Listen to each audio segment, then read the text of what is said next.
Yeah, what's up guys, Zarkus here. Today I'm going to be talking, or ranting, about a few important subjects. So, I'm going to talk about why the devs keep nerfing hunters, whether or not I think the game is hunter or survivor sided, and then an idea for a solution. So, to begin with, NETEASE, stop nerfing our fucking hunters. Like, the 5 best hunters in this game are Dream Witch, Sculptor, Axeboy, Vio, and Bonbon, and you're nerfing 3 of them. There are 5 best survivors in this game: Priestess, Merc, Forward, Mechanic, Seer. You haven't nerfed any of them. So, the problem I have with the Bonbon nerf is that he relies on his camp and he has terrible map presence. His camp is godly, but his map presence is non-existent. So if you're going to nerf his camp, which I can understand because it's pretty broken, you got to buff his map presence and compensate for that. Although the thing with that is that basically makes him a sculptor just with bombs, which then what's the point in having 2 hunters that similar? I didn't read too much into the sculptor and violinist nerfs. Like, I don't think they're massively game changing. The same with the Bonbon one, it's not a massive thing, but it's not necessary. If you're gonna nerf a hunter, nerf fucking Dream Witch. I swear to God, this hunter, she gets banned in every single rank match from Griffin 2+. She gets banned, well, unless the survivors are... She gets banned in every tournament. She's the first hunter banned in every single tournament. If you face an experienced Dream Witch who knows what they're doing, you will not win. So for that reason, she needs a nerf, because she's uncounterable. And yes, I get that she takes skill to use, and time to master, but she is too strong. She needs a nerf. By nerfing A tier hunter, and potentially S if you consider Sculptor an S tier. By nerfing these hunters, you're pushing people away from playing hunter. Which leads me on to my next thing. What are the survivors' main complaints about this game? Ping. Everyone complains about ping, understandable. Camping, no, we're not even considering that. And queue times. If you want people to play hunter, don't nerf the fucking hunters. Otherwise people aren't going to play hunter and you won't get games. I've played Survivor and Griffin rank. The queue times are abysmal right now. I get 15 minutes. 15 minutes minimum it takes me to get a match. That's disgraceful. Give hunters an incentive to play hunter. Make the hunters strong. Because survivors won't get into games, and the queue times are already long enough as it is. And if they get even longer, then ranking up would be a longer process, and it'll eventually just deter people from the game. In theory, you can use any hunter in rank if you master them, I guess. As in, you can use any hunter well, but the meta hunters, don't nerf them. They're meta for a reason. That's because they counter, or they're good against the top survivors. So if you're going to nerf the meta hunters, nerf the meta survivors. It makes sense, but you're not doing it. Why? Where's the nerf for Cypher Rush? Every single hunter will tell you Cypher Rush is broken. Where's the nerf? They don't see it. All of the S tier survivors need a nerf, bar Forward, I'd say.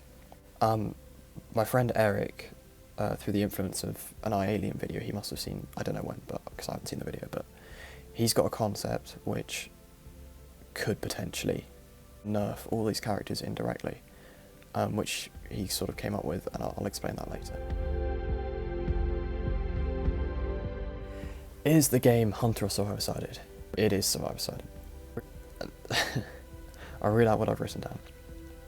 So I know that one of the biggest advocates for the game being hunter sided is Persuadable, and I'm sorry to say this because I have enormous respect for him, but I don't agree with his opinion here in any way. I'll address this to everyone who thinks this game is hunter sided as well, but you guys always bring up win rates. And that's understandable. It's one of the only forms of data that are actually there. It is obviously flawed, as you know, because it's in your last 100 games. It can be manipulated. I've got over 5,000 games. My win rate is based off my last 100. You can't really judge me as a player then. So you know that. Now, your claim is that hunters generally have higher win rates in rank than survivors. So therefore, nerf hunters.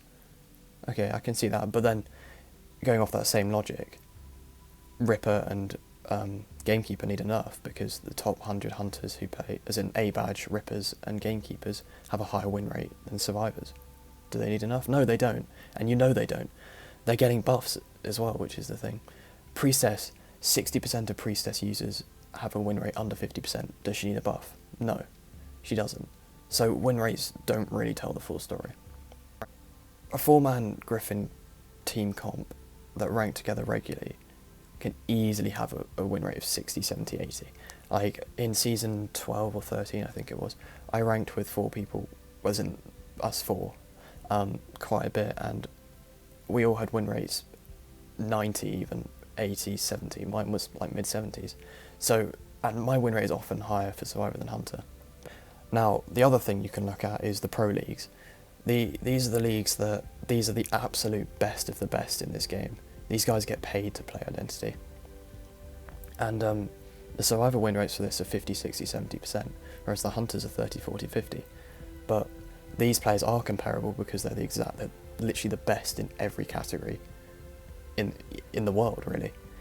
And another thing, if you're going to compare high tiers, because that's a better comparison, you can't then say that in order to make this game balanced you need to cater for low tiers, because you're not comparing the low tiers. So if you're going to compare the high tiers, you have to cater for the high tiers and not the low tiers as much. Obviously a bit, but not as much. So I respect your opinion, Persuable, but I don't agree with it at all. This game should be Hunter-sided. This game shouldn't be Survivor-sided. In order for Survivors to win, they should be using teamwork and communication. They shouldn't be able to 5-side for Kite Hunter.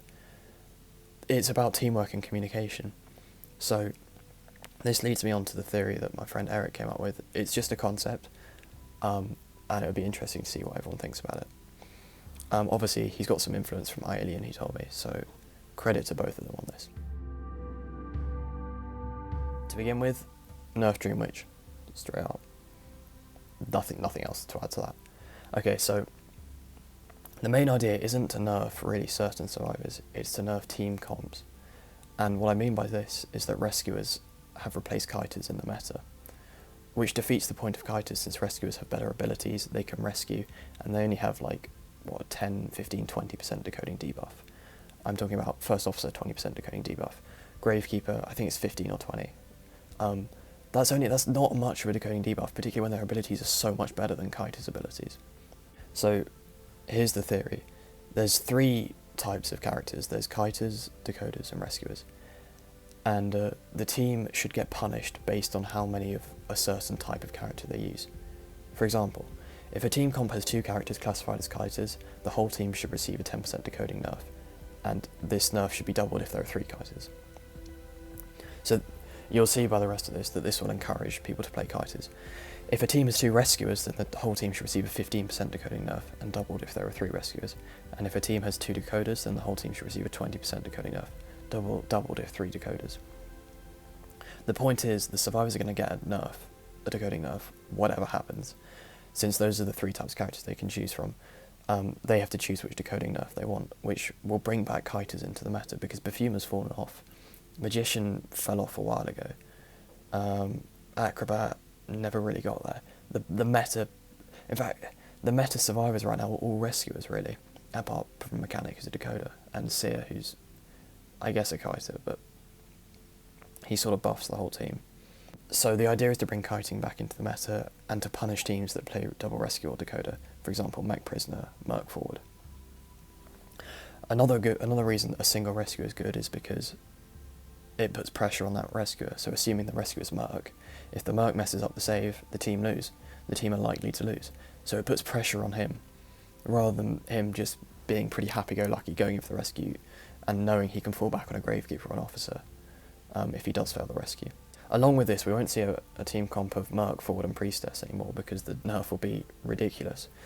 So all of these S tier survivors, let's say Merc, Priestess, Forward, you'll see one of them, maybe 2, if the team want to sacrifice that decoding nerf. Which means you won't face team comps of like all S tier survivors, you'll face team comps of survivors a bit lower down. Now, keep accelerated decoding, since hunters develop in-game with presence, then the decoding speed should as well. Now, obviously the way for survivors to counter this is through communication, which means make 4-man voice comm available in every rank. This means that high tiers can use communication in a 4-man comp, and it'll not only be harder for them to win, but it'll also help them improve with teamwork, because they'll have to use callouts. Add an in-game mic. I think people have been asking this for a while, but it would really help, especially if you nerf decoding that much. So something that Eric spoke about was rotating hunters shouldn't be a thing, is what he said essentially. And so if you leave a cipher for a certain amount of time, it'll decrease in progress. I think that's similar to Dead by Daylight. I don't fully agree with that, because it's part of the communication system that will have to be used in order to counter these very strong hunters. So I'm leaving it in here because it's an interesting point. I don't personally think that's the best. So this moves on to some specific nerfs and buffs. Seer needs to be nerfed. I've made him 10 seasons. He needs a nerf. He needs to start with 90% for now. That's all he needs. He has to work for that 10%, for that 1 hour. He needs to work for it, because he can't just randomly give it to anyone he wants. Priestess should have a 15 to 20 second cooldown between the use of each portal, so she can't spam portals. Her decoding speed and vaulting speed should be slightly nerfed, so maybe like a 5% decrease. As I said earlier, Mechanic and Merc are indirectly nerfed, and so is Forward. They need to buff survivors such as Postman, Thief, Lawyer, Doctor, Mind's Eye. Mind's Eye in particular is too weak to be a decoder. Like, you can hear her cane. You just put regular earphones in, and you can hear her cane early game. And if she hides, you can rotate. You can leave survivors and go for her. It's not hard to find a Mind's Eye, and she's a weak kiter, so. And on top of that, when you put her on chair, she's got nothing to make up for it. She's got, like, her rebound kite is as bad as her regular kite, and she can't decode while on chair, so she needs a buff. Now, obviously this change would benefit hunters heavily, so I can understand if survivors don't like this idea. It's just a concept that I'd like to see tested. And a big shout out to Eric, and then iAlien as well for the idea. Also, I'm sure not everything is perfect, and there are things I've missed, but it's a general idea. My rant is over. Thank you for watching. See ya.